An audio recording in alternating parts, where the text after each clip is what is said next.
El presidente Gabriel Boric participó en el inicio de la cumbre de la Unión Europea y Comunidad de Estados Latinoamericanos y del Caribe, CELAC, que no se desarrollaba hace 8 años. El jefe de Estado chileno destacó la importancia de los acuerdos, señalando que espera un mayor nivel de estos con los países que tienen valores en común y poder llegar a instancias de cooperación no solo en temas económicos, sino también en asuntos políticos y sociales. Además, aseguró el presidente Boric que Chile busca impulsar acuerdos en todas las dimensiones con la Unión Europea. Antes de la inauguración de la cumbre, el presidente sostuvo varias reuniones bilaterales, entre ellas con el primer ministro de Haití, también con el presidente del Banco Interamericano de Desarrollo, el BID, y con el jefe de gobierno de Finlandia. Mañana, el presidente realizará una intervención donde se espera que aborde los desafíos de la transición energética. Cuando el día termina, comienza medianoche. Presentamos Medianoche. Y nos acompaña el diputado Juan Antonio Coloma, diputado de la UDI. Diputado, ¿cómo está usted? Buenas noches. Muy buenas, gracias por estar aquí. Muchas gracias por la invitación. Por Dios que hay temas. Partamos por la gira del presidente Boric. Usted es de los que, obviamente, la oposición es mayoritariamente crítica de las acciones políticas. Pero déjeme ver una cosa que es anterior. Y esto a las oposiciones en general. No me refiero a esta posición, la anterior parecida y la anterior y las que vengan. No, la anterior mucho más. En genérico, pero en el mundo dicen los expertos que está muy difícil gobernar, que las oposiciones son muy agujas, dicho un buen chileno, y no siempre agujas en lo lógico, y sino que a veces, estoy hablando en general, de las oposiciones, pasadas de rosca en no dejarle pasar ni una a los presidentes o presidentas. Por ejemplo, la visita a la librería del presidente Boric en Madrid, ¿es parte de lo que irrita a la oposición chilena hoy día o le parece que no es atendible esa crítica? Esa imagen del presidente Boric sentado cuando dice 2 horas, yo la entendía del diputado Boric, para ser honesto. Del ciudadano Boric. Me cuesta mucho más entenderla del presidente Boric. Creo que cuando el país está viviendo momentos especialmente bastante convulsionados, esa imagen del presidente sentado en el suelo leyendo o buscando libros me parece que es propia o no es el ideal que uno le hubiese pedido a un presidente de la República, sobre todo en momentos complejos. ¿Es leer? ¿Los comprar libros o sentarse en el suelo? ¿O tener horas libres? No, sí, me imagino que cualquier persona podrá leer, podrá sentarse en el suelo, podrá tener horas libres, pero cuando se dice que se va a hacer una gira especialmente en la búsqueda de inversionistas para generar crecimiento, para generar inversión, que la primera imagen pública que tengamos, la segunda, para ser honesto, que teníamos del presidente era esa, me parece que es un error, me parece que a ratos cuesta ver si el presidente Boric le está tomando realmente el peso al momento que está viviendo el país. Y eso es lo que uno siente en esas imágenes. El diputado Boric que lo hubiese hecho no hubiese tenido mayor relevancia. No puede sentarse a buscar libros a leer. Uno supone que un presidente, jefe de Estado, que tiene muchos equipos, tiene que tener momentos de lectura, de pensar, de leer cosas distintas, de conectar hechos. No puede estar en la cosa chica todo el rato, en el mandar, en el llamado por teléfono, en el WhatsApp, sino que tiene que elevar un poquito su pensamiento. Eso esperaría uno de un jefe de Estado. Uno lo espera. Y yo me imagino que, y probablemente en el tiempo libre, en el fin de semana, él podrá darse tiempo para lecturas más bien personales, y bienvenido, qué bueno que lo haga, y ojalá que lo haga. Distinto es en un viaje cuando va a representar al Estado de Chile, cuando se dice además, cuando el presidente se va a este viaje, es un momento especialmente complejo además en el que se va. ¿Creen que no debe haber ido? No, yo no soy tan crítico. Había una agenda potente en un momento relevante. Yo no soy de los que tiene que decir que si va a viajar, que no viaje, que si se queda, que por qué no fue. No. El presidente tendrá que tomar sus atribuciones, sus decisiones, pero creo que esa imagen, sentado como... La palabra no es perdiendo el tiempo, pero es cuando sin tomarle el peso a la magnitud de los acontecimientos que están pasando en Chile y la promesa además que fue hacer, porque él fue a prometernos que iba precisamente a buscar inversionistas y en el primer, entre comillas, tiempo libre, que son como puntitos. Yo quería preguntarle porque es interesante conocer la decisión que cada persona tenga respecto de una acción como esa. Me limito a preguntarlo. Vamos luego a la parte formal y las reuniones o las expresiones públicas como presidente en ejercicio pleno. Por ejemplo, lo del ex juez Garzón, ¿Cómo lo toma la oposición? ¿Cómo lo toman ustedes? Es un tremendo error, es un error garrafal. No solo porque el juez Garzón fue condenado o fue expulsado, ¿no es cierto?, del Poder Judicial en España, no solo porque fue un fiel defensor de la causa boliviana en materia de acceso al mar, contra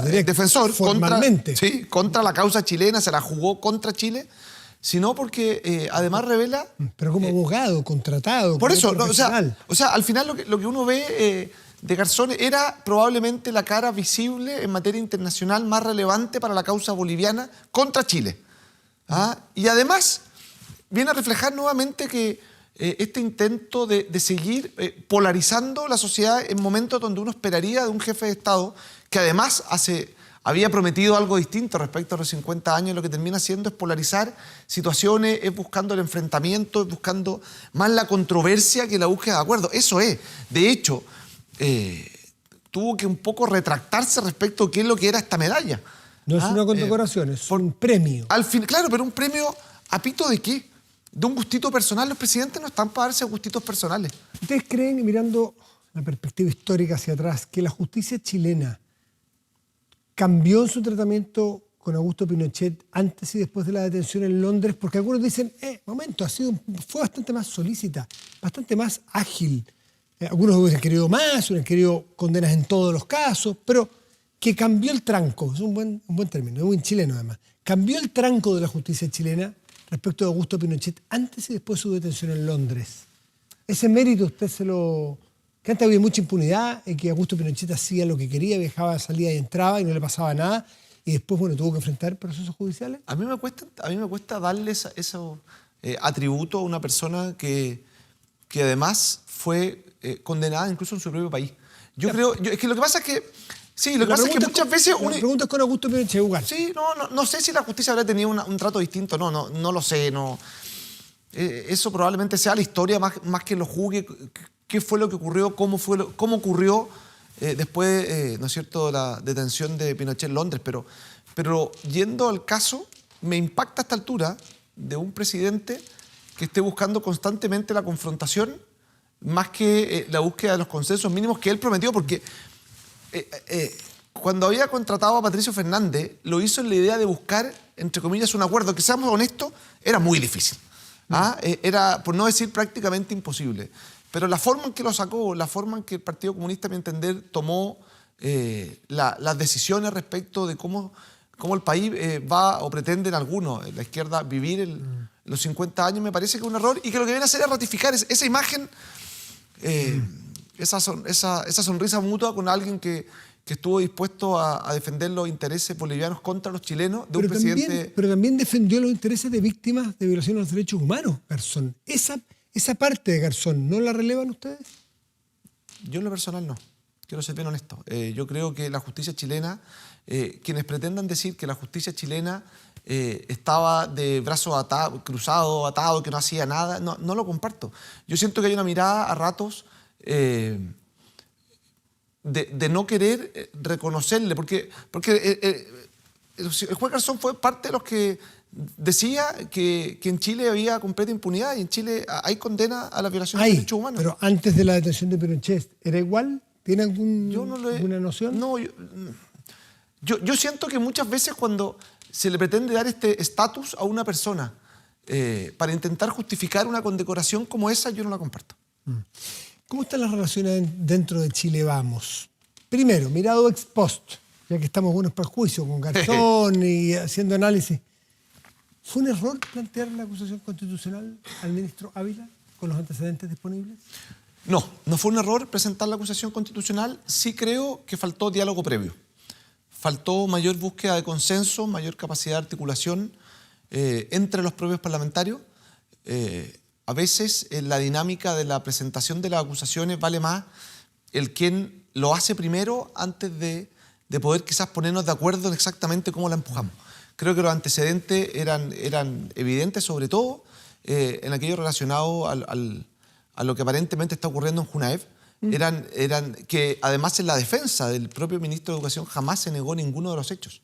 Entonces yo siento que ¿Que quizás nos faltó diálogo previo? Sí. Ahora, comparto la decisión de algunos parlamentarios de o no haber ido a votar o haber votado en contra. No la comparto. Creo que los antecedentes estaban de sobra. Leí el otro día una entrevista al ex ministro del presidente Piñera, ministro Varela, Gerardo Varela, ministro de Educación además, que decía algo así como: puede ser muy malo el ministro, y él lo encuentra muy malo como ministro, y él es abogado, pero que no tiene asidero, no tenía asidero alguno la acusación constitucional. Y muchos analistas y columnistas de derecha también estiman que fue un error estratégico tremendo de su sector, porque cambió el foco, le permitió al gobierno cambiar el foco en una crisis en la cual el tema de democracia viva, en fin, y puso el foco político en la acusación. ¿Cómo ven ustedes esa acusación a ustedes? A ver, ha quedado bastante claro, no solamente por analistas de nuestro sector, sino que de forma bastante transversal, y muchos además de los que votaron en contra de la acusación,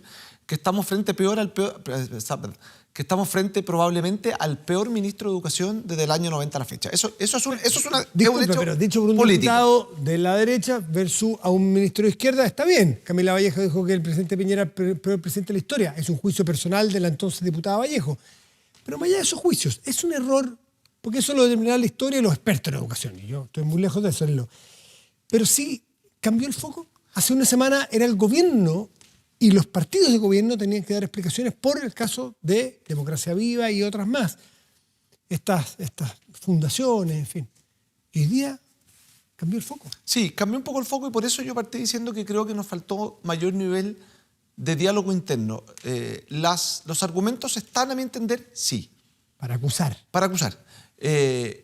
Creo que faltó mayor capacidad de ponernos de acuerdo, de quizá darnos un tiempo más para poder socializar al interior de la coalición la acusación. Sí, creo que faltó. Creo que a ratos hubo atarantamiento, y espero que lo ocurrido en este caso te permita también poner un poquito de paño frío y de mejorar la coordinación al interior de Chinamo. Ojo, y no es solo a nivel de directivas. También en el Parlamento. Atarantamiento significa que faltó tiempo para explicarle a aquellos de su sector que no fueron a votar o que no estuvieron a favor de la acusación, darle más y mejores argumentos. ¿Con qué argumentos? Si le hubieran dado una semana más a usted, o los acusadores, una semana más, ¿con qué argumento potente hubieran ido para que todos en fila fueran a haber votado a favor de la acusación contra el ministro Ávila? Yo creo que lo que está ocurriendo en Junaev es mucho más profundo de lo que parece. Junaev ha estado en tela de juicio hace mucho tiempo, para ser honesto también. Sí. Pero los antecedentes que se han ido conociendo respecto de licitaciones en los últimos meses o en el último año son muy preocupantes, no solamente porque hemos tenido un aumento significativo en materia de tratos directos, sino que por la denuncia que hace el ex director de Junaev, que no es precisamente de mi sector político, aunque ahora estuvo más cerca, pero no era de mi sector político. Sí, pero no era de mi sector político cuando fue nombrado, y él hace una denuncia que es muy seria. Entonces, así como logramos convencer a, no sé si todos, pero gran parte importante, por ejemplo, de los diputados del Partido de la Gente, quizás hubiésemos podido avanzar más en diputados de la CDU, de nuestra propia coalición. Yo creo que con un poco más de pausa al momento de presentar la acusación, hubiésemos podido ganarla. Usted pertenece a una familia política, su padre es senador de su mismo partido, una familia política por mucho de su abuelo, en fin. Por lo tanto, conoce muy bien el sector. Entonces, es un interlocutor interesante para la siguiente pregunta.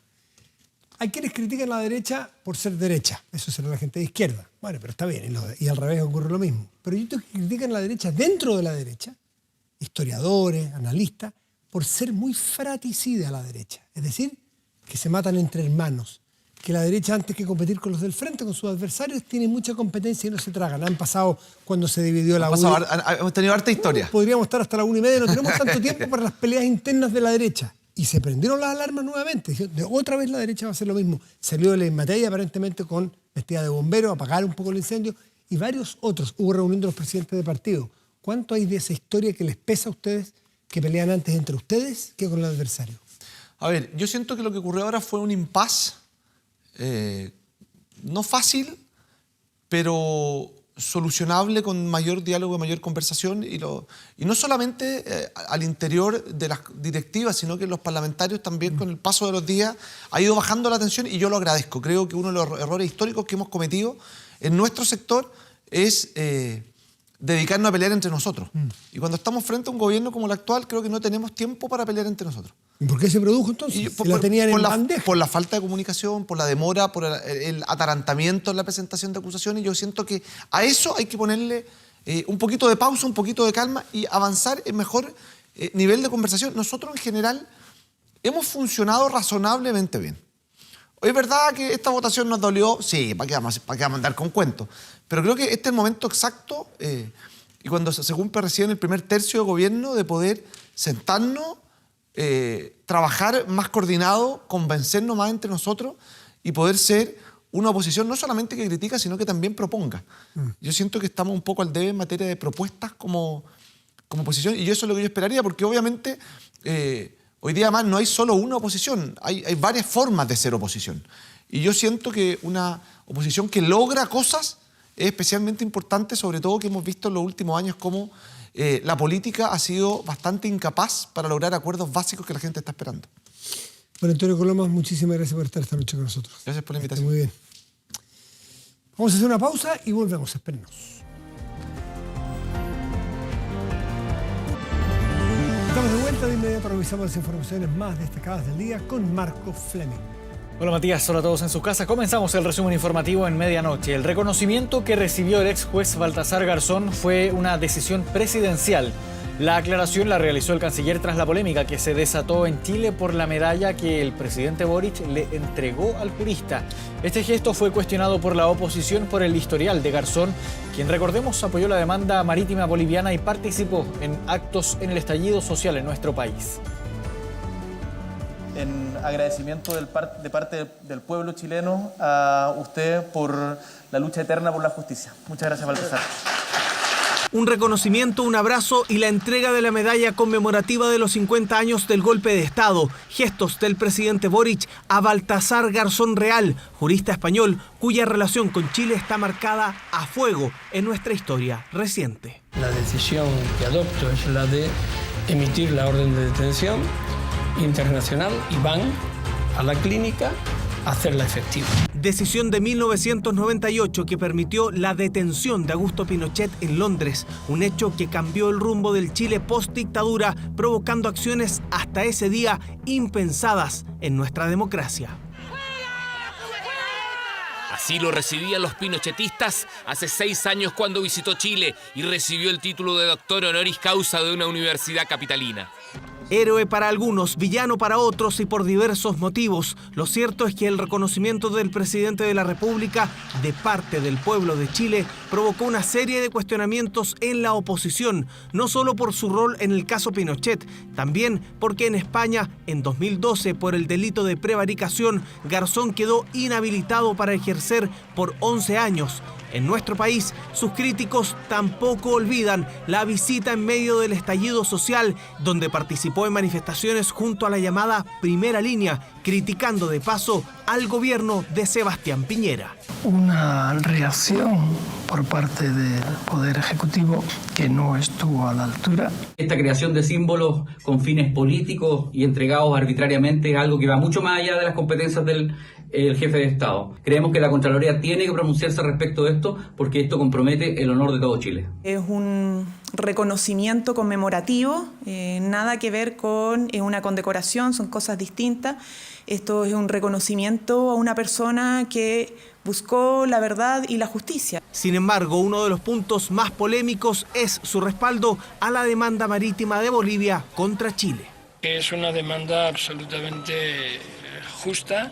A veces la torpeza política, los intereses económicos interfieren en lo que son las necesidades de los pueblos. Una condecoración a nombre de Chile es completamente contradictorio con entender que él actuó contra los intereses de Chile. El problema de la derecha no es que haya hasta lo de Bolivia, ni es que lo que haya dicho de los otros, sino que simplemente la derecha no lo quiere porque dictó la orden de detención contra Pinochet, pues. Y esa es la razón de su molestia. Para la oposición, el reconocimiento estuvo fuera de lugar por el objetivo de la gira. El canciller aclaró que lo ocurrido el sábado no califica como una condecoración de Estado, aunque la pregunta de muchos fue si él y su ministerio estaban al tanto del homenaje. Esta es una decisión presidencial. El tema de quién estuvo informado, yo creo que es un tema absolutamente irrelevante. Es mi función como canciller apoyar la labor del presidente y eso es lo que estoy haciendo. En la oposición analizan si escalar la polémica a un proyecto de acuerdo en el Senado para que institucionalmente se solicite quitar el reconocimiento entregado por el presidente Boric a quien ordenó la histórica detención de Augusto Pinochet en Londres. Y el presidente Boric, en el marco de su gira por Europa, sostuvo varias reuniones bilaterales en Bruselas previo a su participación en la cumbre CELAC-Unión Europea, que desde el 2015 no se realizaba a nivel de mandatarios. Una fotografía que tras 8 años volvió a concretarse. Relaciones entre la comunidad de estados latinoamericanos y el Caribe, CELAC y la Unión Europea, que estaban congeladas hasta este lunes cuando los máximos representantes de casi 50 países se reunieron en esta cita internacional para saldar deudas políticas. His Excellency, the President of the Republic of Chile. Estreno del presidente Boric en la cumbre de Bruselas. Los anfitriones del encuentro recibieron al mandatario. Breve diálogo con la poderosa presidenta de la Comisión Europea, Ursula von der Leyen, y un apretado abrazo con el presidente del gobierno español, Pedro Sánchez. Lo que espero de la cumbre es que con países que tenemos valores compartidos, en particular la democracia y el respeto inclaudicable a los derechos humanos, podamos fortalecer nuestras relaciones en un mundo que está cambiando muy vertiginosamente, y nosotros desde Chile por lo menos vamos a impulsar un mayor nivel de acuerdo. Migración, desarrollo sostenible, cambio climático, delincuencia organizada y derechos humanos son algunos de los temas a tratar por los jefes de Estado y Gobierno. Como ha sido costumbre en las citas internacionales, los presidentes de Argentina y Brasil, Alberto Fernández y Lula da Silva, se vieron cercanos a Boric en una jornada que comenzó muy temprano con reuniones bilaterales. Bueno, primero un gusto conocerte, pese a que competimos en su momento con Nicolás Izaguirre para la presidencia, pero sabemos que estamos en excelentes relaciones con el BID. Hasta tuve suerte cuando llegas en un momento donde lo que haces todo parece maravilloso, ¿no? Así que, pero no competimos, a Nicolás lo conozco muchos años. Puntos en común sobre la mesa en la reunión con el presidente del Banco Interamericano de Desarrollo, donde se trató la importancia del apoyo en infraestructura y formación en talento digital. Luego vino una seguidilla de citas bilaterales.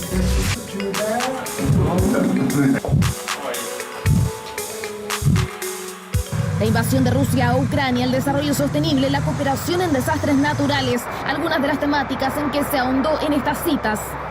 Balance positivo del canciller Alberto Van Claver, en que también aseguró que la Unión Europea ve con interés a Chile sobre lo que pueda lograr en materia de hidrógeno verde y litio. Se ha expresado el interés de la Unión Europea en estrechar sus vínculos con Chile. También todas nuestras contrapartes han expresado su admiración, digamos, por la institucionalidad chilena.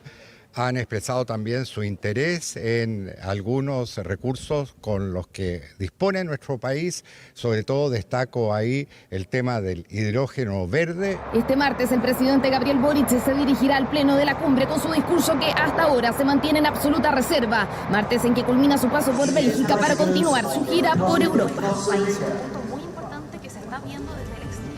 Vamos a cambiar de tema. Más de 1 millón de escolares regresó a clases este lunes, en una jornada en que el Ministerio de Salud destacó y recordó el uso obligatorio de mascarilla en los establecimientos educacionales para evitar posibles rebrotes de virus respiratorios. Esto porque aseguraron que esta situación se podría generar un eventual rebrote, por ejemplo, de influenza, aunque con menor fuerza que durante el pic que se registró en junio.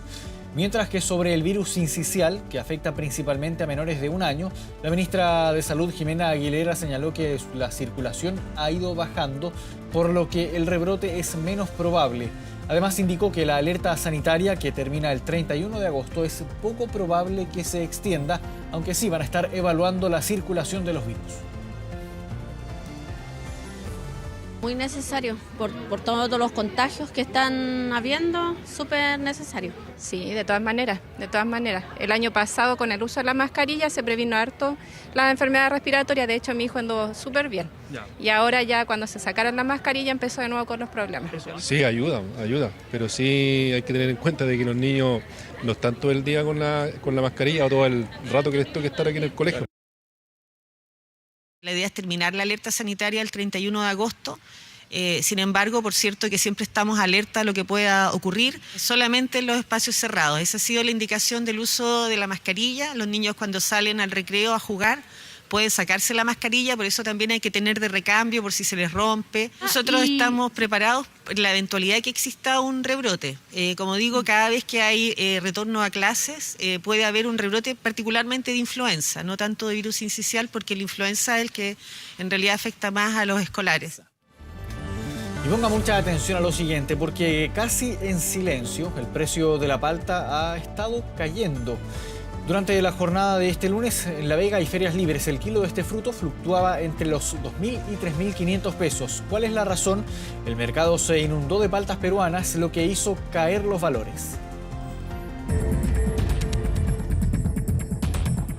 Era una luz amarilla que se encendía a mediados de marzo respecto a este producto altamente consumido por las familias chilenas. La palta no paraba de subir, bordeaba los 7.000 pesos el kilo y había quienes alertaban que podía superar la simbólica barrera de los 10.000, algo muy distinto a lo que observamos hoy. Hay que aprovechar porque bajó de precio. Sí, hay distintos precios, depende de cada local, hay distintos precios, sí, pero ha bajado. Sí, se ve buena. Se ve bien buena, cremosa, ya. Para los completos. Pancito con palta, siempre, el clásico. Cada palta no puede faltar ahí. Claro que sí. Está barata mejor. Mejor. Bajo precio de la palta que ha sorprendido a varios, porque hoy en el mercado es posible encontrar una variante Hass desde los 2.000 pesos el kilo, un escenario muy distinto al que observábamos hace 4 meses. En este momento Perú es el que está cubriendo el mercado, abasteciendo, y hay una sobreoferta en este momento y eso ha llevado a la baja en los productos. Es que la palta peruana literalmente ha inundado el mercado, elevando con ello la oferta y bajando los precios. ¿Pero qué las diferencia? Esta es la palta chilena que está a 4.990 pesos el kilo, la palta Hass, y la palta peruana está a 3.390 el kilo. Por estos días en el comercio. La diferencia, nos dicen, es la cremosidad y bueno, el tamaño también.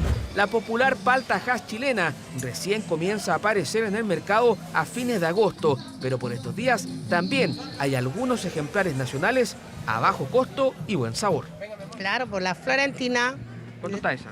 A 2.890. La Cruz está a 3.190 y la California está a 3.590 y la Edranola a 2.890, que son paltas de invierno de nuestro país y bien buena. Muy recomendada, es súper rica y nosotros consumimos mucha palta en ensalada, para el pan, a toda hora. Según cifras de la ODEPA, la palta Hass ha caído un 11,3% solo durante julio, mientras que la palta Edranol ha retrocedido un 8,5%. Buena noticia que agradece Germán, dueño de una hamburguesería, donde la palta es un ingrediente que no puede estar ausente. Es elemental en el churrasco italiano, en la hamburguesa italiana. Todo lo que es italiano lleva la palta. ¿Y el chileno come mucha palta? Exactamente, mucha palta. Para acompañar la ensalada, para el churrasco o el completo, la rica palta, infaltable en las mesas chilenas, por fin está bajando de precio y se suma a otros productos como la lechuga, los limones y las naranjas. Buena noticia para quienes consumen harta palta. Y vamos a hablar de otras noticias. Muchas veces conciliar la vida laboral, familiar y personal no es una tarea sencilla, menos cuando se trata de personas cuidadoras. Un proyecto de ley buscará regular y garantizar como derecho el teletrabajo y el trabajo híbrido para este tipo de personas. Es el rol que siempre las madres tenemos que sacrificar, ¿no?, por el cuidado de nuestros hijos. Tiene 39 años y una hija de 2 y medio, otra en camino. En pandemia pudo teletrabajar, eso lo hizo más fácil, pero vinieron otros problemas. La niña se enfermaba en el jardín y yo volvía al problema de no tener con quién dejarla. Muchas veces pensé en renunciar. Equilibrar la vida laboral, familiar y personal no es tarea sencilla, menos cuando se trata de personas cuidadoras. La pandemia visibilizó y empeoró aún más todo. ¿Lecciones aprendidas? Sí, una de ellas, la necesidad de ser más flexibles. Yo tengo trillizas. Lo más difícil fue perder la autonomía económica. Yo no quería dejar de trabajar, pero no tuve más opciones. Un proyecto de ley buscará regular las nuevas dinámicas de trabajo de estos grupos. O sea, personas cuidadoras de menores de 12 años o menos, o que están al cuidado de otras con dependencia. Labor que en su mayoría cumplen las mujeres, pero que beneficiará también a hombres. Puedan tener derecho tanto al teletrabajo como al trabajo híbrido, ¿no? El trabajo híbrido que, por ejemplo, en una semana la persona está 2 días en la oficina, 3 días en la casa, o en la mañana en la casa, en la tarde en la oficina. Tiene distintas modalidades y ayuda para que las mujeres puedan ingresar al mercado laboral y mantenerse en él también. Para todos ellos, el teletrabajo y el trabajo híbrido será un derecho y no solo como una alternativa que surgió en pandemia y que hasta hoy estaba supeditada a la crisis sanitaria o a los acuerdos informales. La nueva regulación implicará también seguridad laboral. Y esto va a permitir regularlo y fiscalizarlo, que se cumplan los horarios laborales, que es súper importante, que no se excedan las jornadas como hoy en día pasa porque no hay una mayor fiscalización. ¿Qué pasa cuando el Mineduc determina el periodo de vacaciones? De convertirse en ley a través de esta iniciativa, la idea es que trabajadores y trabajadoras que son cuidadores de niños, por ejemplo, tengan el derecho preferente a hacer uso de sus vacaciones en ese periodo. ¿A quién le tocaba hacerse cargo de los niños en las vacaciones de invierno? A la madre, que soy profesora y justo coincidían y era solamente exclusivo para nosotros y él se perdía ese proceso de estar presente en esos momentos importantes de crecimiento de nuestros hijos. Estamos muy expectantes de que esta misma transversalidad en la preparación de este proyecto de ley pueda verse también con una rápida tramitación en el Congreso. ¿Por qué? Porque las mujeres, las familias y los trabajadores y trabajadoras de Chile así lo esperan. Más seguridad, pero también con amabilidad a la hora de tener que conciliar la vida laboral y familiar. Una iniciativa por ahora dirigida solo al sector privado. ¿Qué pasará con el sector público? Posiblemente sea uno de los elementos clave en el análisis de este proyecto que ya ingresó con urgencia al Congreso para ser discutido dentro de los próximos días. Momento de hacer una pausa, es la 1 de la mañana con 48 minutos. Siga con nosotros, ya volvemos.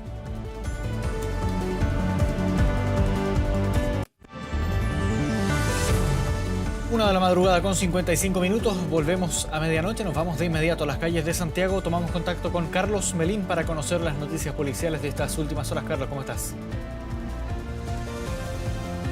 Hola, ¿qué tal? Gusto de saludarte. Sí, vamos a comenzar hablando lo que fue el robo de un camión durante horas de la tarde de este lunes en la comuna de Renca, en Miraflores con Vespucio Norte, cuando un conductor que presta servicio para el Mercado Libre fue abordado por 4 sujetos que aparecieron en un furgón de color blanco para intimidarlo de una manera bastante violenta, con un cuchillo, también con un martillo, para obligar a esta persona, incluso habrían querido secuestrarlo, por lo menos es parte del testimonio de este hombre que fue afectado y que también fue apuñalado en uno de sus brazos, de sus manos más bien específicamente, cuando es abordado por estos sujetos. 2 de ellos huyen en este camión y 2 también se dan a la fuga en este furgón, lo que generó que posteriormente se iniciara una persecución policial, cuando la víctima junto a otra persona que iba transitando por el sector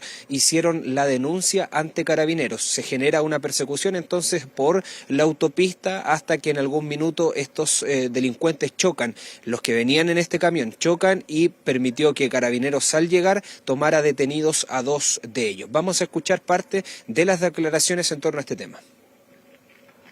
Cuando ellos golpean el camión por la parte del piloto, atraviesan y se bajan y empiezan a darle martillo a la ventana. Entonces cuando me sacan y me quieren montar a la fuerza en el furgón que ellos cargaban para secuestrarme. En ese momento no abrió la puerta del camión cuando ya me iban a meter del furgón de ellos, entonces me tuvieron que dar la vuelta por la parte de atrás del camión. Y entonces en ese momento pues ya habían demasiados autos atrás y yo le forcejeé y salí corriendo hacia los autos. Y ahí me monté con un caballero que le hicimos la persecución. de un furgón color blanco descienden 4 sujetos quienes intimidan al conductor y posterior a esto 2 de estos antisociales huyen en este furgón mientras que los otros 2 huyen con el camión. Y con este seguimiento los delincuentes cometen un error, provocan un accidente de tránsito, chocan con la barrera de contención de esta autopista y es así donde posteriormente se logra tomar la detención de los 2 antisociales que huían con el camión. 2 detenidos entonces, 2 hombres adultos, uno ya contaba con antecedentes, Marco, en tanto todavía se está en la búsqueda de los otros delincuentes, en este caso los que huyeron en aquel furgón blanco. Gracias, Carlos, quedamos en contacto. Buenas noches. Y les contamos también que una profesora tocó insistentemente la bocina de su vehículo para frustrar un robo fuera de su colegio, pero terminó por atraer a los delincuentes, quienes luego de 2 fallidos delitos pudieron llevarse el automóvil de la educadora. La banda en su escape disparó 3 veces frente a la comunidad educativa que llegaba al primer día de clases desde las vacaciones de invierno. El horario elegido de estos delincuentes fue el ingreso a clases. Llegaron para intentar sacar los espejos de este vehículo estacionado, pero no pudieron hacerlo. Según la investigación, el automóvil era de un apoderado y justo atrás estaba otro padre estacionado, a quien por supuesto se acercaron para no irse con las manos vacías. Sin embargo, el conductor en una temeraria maniobra aceleró y dejó atrás a los delincuentes. Todo esto fue observado por una educadora de párvulo, quien narra que a las 07:20 horas aproximadamente se encontraba a las afueras de este colegio y ella es una profesora y observa que unos sujetos intentaban robar accesorios a un vehículo y en un acto de valentía esta profesora les toca la bocina para ahuyentar a estos delincuentes. Este doble intento de robo ocurrió afuera del colegio Víctor Hugo de Quinta Normal. 2 apoderados que por poco se convierten en víctimas en el primer día de clases luego de las vacaciones de invierno. Suerte diferente para la profesora, quien buscaba hacer desistir a la banda, pero generó todo lo contrario, se convirtió en la tercera víctima. A ella no le pasó nada, porque ella se bajó del auto y entregó su auto y entregó todo lo que estaba ahí. Pero sí está en un estado de shock. Se estacionó detrás mío y inmediatamente vinieron de acá 2 hombres con pistola. Ella se bajó del auto y inmediatamente entró al colegio. Hasta el momento no hay delincuentes detenidos, pero según los investigadores se trataría de una pandilla de 3 adolescentes. Y si bien las clases aún no comenzaban, ya habían apoderados, profesores y niños en el colegio y otros muy próximos del lugar, todos testigos de cómo la banda incluso disparó en su escape. En esta escuela hay hartos hechos, hay hartas denuncias de robo de vehículos, ya se habían robado algunos accesorios de vehículos también, le habían robado algunas profesoras a la salida en la esquina, o sea, hay varios hechos delictuales. Lo que yo pido es, en la mañana por lo menos, alguien un carabinero, alguien de seguridad. Porque hay profesores, apoderados y niños que llegan incluso 1 hora antes del ingreso a clases. Además, hay vecinos que denuncian una ola de robos en el sector. Y el problema es que acá no abren temprano. Aquí abren 10 para las 8, 5 para las 8. Aquí se llena de vehículos y furgones escolares, entonces uno no sabe si son papás los que están aquí o gente que está observando para asaltar a los demás. Yo he sido testigo, a mí también me han entrado a robar, entonces aquí es un hoyo negro, un vacío legal de aquí de Quinta Normal. La profesora, que es educadora de párvulo de kinder, hizo la denuncia y tuvo el día libre, aunque la jornada escolar no se suspendió. Ahora se trabajará en un protocolo de ingreso para que los niños puedan entrar antes al colegio y así evitar situaciones como la de este primer día de clases. Y finalmente, a la medianoche de este lunes, los consejeros constitucionales debían ingresar sus propuestas para una nueva constitución. Las llamadas enmiendas, de las cuales ya conocemos algunas, proyectan conflicto y tensión entre el oficialismo y la oposición. Pasillos vacíos, puertas cerradas, uno que otro diálogo telefónico y conversaciones en el patio del edificio del Congreso en Santiago. Largo día de trabajo de los consejeros, día de enmiendas, esas normas, ideas que los consejeros quieren dejar escritos en una nueva constitución. ¿Hasta qué hora se quedan hoy día? Preguntas sin respuesta porque el plazo vence a las 23:59 y cada momento sirve para afinar las propuestas que el oficialismo terminó de escribir en la sede de la ANEF. En materia de pueblos indígenas, nosotros no abandonamos la idea de que existan escaños reservados, también en avanzar hacia una mayor descentralización. Avanzar también en paridad, siendo esto un avance ya establecido en la ciudadanía. Y en materia de cuidados, que también nos parece importante reconocer el derecho de los cuidados. Aplausos en el Comité Republicano al mediodía cuando más se necesitaba ánimo para continuar con el ingreso de las enmiendas. Va a ser una conversación que va a implicar poner en juego muchas enmiendas de una y otra parte, conocer cuáles son las sensibilidades de las distintas bancadas.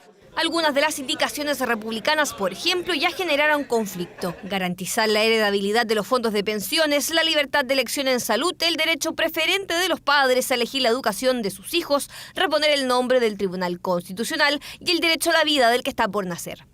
Dañan, hieren, distorsionan profundamente lo que es el anteproyecto elaborado con tanto esfuerzo por la Comisión de Expertos. Solo conduce a una constitución partisana. Yo puedo entender esa reacción, pero creo que es prematura. Lo que va a ocurrir a partir de hoy a la medianoche es que el debate se abre. Discusión que evidentemente se iniciará con tensión entre oficialismo y oposición. La UDI ingresará enmiendas que apuntan a la reparación de las víctimas de terrorismo, estados de emergencia, migración y rebaja del número de parlamentarios. Esta última no con un número fijo como republicanos, que propone disminuir los escaños a 132 diputados. Estamos pensando entre 135 y 150 diputados. Queremos que quede consagrado, ¿no es cierto?, en la nueva Constitución, que haya una migración segura, regular y ordenada. La unidad de la oposición se manifestará en una enmienda en común, la que pretende un capítulo exclusivo para las Fuerzas Armadas. RN y Evópoli tienen enmiendas que giran en torno a 10 puntos: anticorrupción, modernización del Estado y descentralización. Algunos de ellos también proponen incluir otros 2 capítulos nuevos al anteproyecto. En el capítulo de seguridad pública, que también hay un capítulo especial, contemplamos en ese capítulo las fuerzas de orden y seguridad, incorporando a Gendarmería y el trabajo colaborativo de las municipalidades. Para nosotros es sumamente importante que la gente, la víctima, hoy en día sea escuchada, y por eso presentamos un capítulo especial para acceso a la justicia y a la creación de un nuevo órgano que es la Defensoría de las Víctimas. Trabajo extenuante durante la última semana para llegar con las enmiendas este lunes, día en el que necesitaron recargar energías en más de una oportunidad para terminar con el trabajo que se cierra esta medianoche. Internacional. Por segunda vez desde el inicio de la guerra, las fuerzas ucranianas atacaron el único puente que une a Rusia con la anexada península de Crimea. Un golpe a Vladimir Putin, quien anunció la suspensión del acuerdo de exportación de granos ucranianos.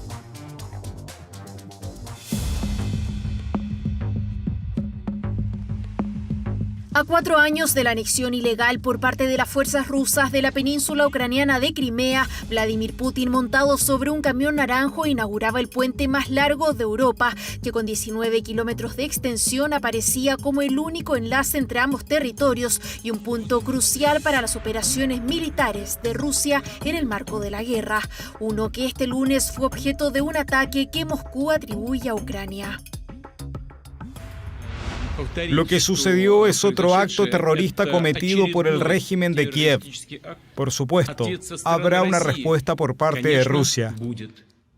La explosión, que sería obra de drones acuáticos ucranianos, dejó a 2 personas fallecidas en el segundo golpe importante al puente desde octubre, cuando un camión bomba hizo volar 2 de sus secciones. Es un ataque a la figura y al legado de Vladimir Putin.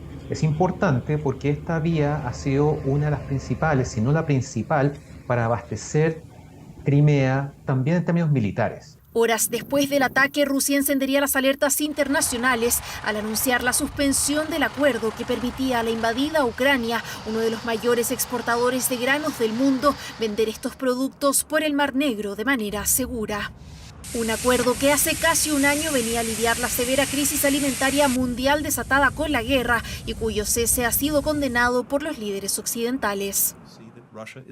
Rusia está negando alimentos a personas que lo necesitan desesperadamente en todo el mundo y está contribuyendo al aumento de los precios en un momento en que muchos países experimentan una inflación muy difícil.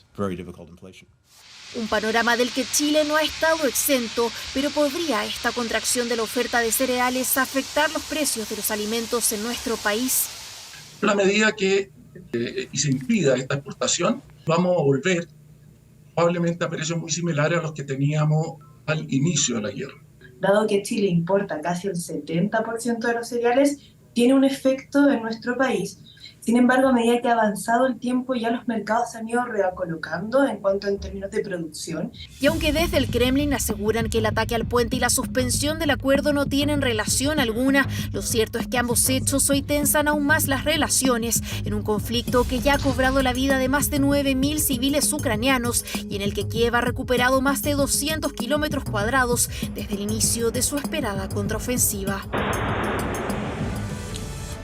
Y antes de despedirnos, les contamos que la delegación presidencial de la región metropolitana declaró alerta ambiental para hoy martes debido a la mala calidad del aire en la zona metropolitana. Las escasas condiciones de ventilación en la cuenca de Santiago motivaron esta determinación, con la que además se queda prohibido el uso de calefactores a leña y quemas agrícolas. Se recomienda también modificar la intensidad de actividad física si es que usted va a realizar durante la jornada. Y también, ojo, porque hay restricción para autos con sello verde anteriores a septiembre de 2011. No pueden circular entre las 7:30 y las 21 horas patentes terminadas en 4 y 5. Autos sin sello verde y motos 2022 no pueden circular las patentes terminadas en 8, 9, 0, 1, 2 y 3. Hay restricción permanente también para motos 2010. No pueden circular patentes terminadas en 4 y 5, restricción también a transporte de carga con sello verde entre las 10 y las 18 horas, patentes terminadas en 6 y 7. Entonces, parte de las medidas que rigen con esta preemergencia ambiental para la jornada de este martes. 2 de la mañana con 9 minutos, cerramos el bloque informativo en medianoche. Volvemos contigo, Matías. Bien, Marco, muchas gracias. Y revisamos ahora el portal de contenidos y noticias 24horas.cl, que en este momento destaca la siguiente información. Tiene que ver con los plazos, los nuevos plazos de la prueba PAES. Para que no se te pasen los plazos, porque sabemos que ahora es más de una vez al año, puedes revisar 24horas.cl. Y ahora revisemos la información del tiempo para hoy, martes 18 de julio de 2023. Lo vemos en nuestra pantalla. Tenemos Santiago con cielo nublado y una máxima probable de 19 grados. En tanto, San Fernando, en la región de O'Higgins, también tendrá cielo nublado y una máxima probable de 18 grados. Con esta información nos despedimos. Agradecemos su atención, los dejamos invitados a seguir atentos a las pantallas de TVN y todas sus plataformas. Que tengan muy buenas noches y gracias por venir.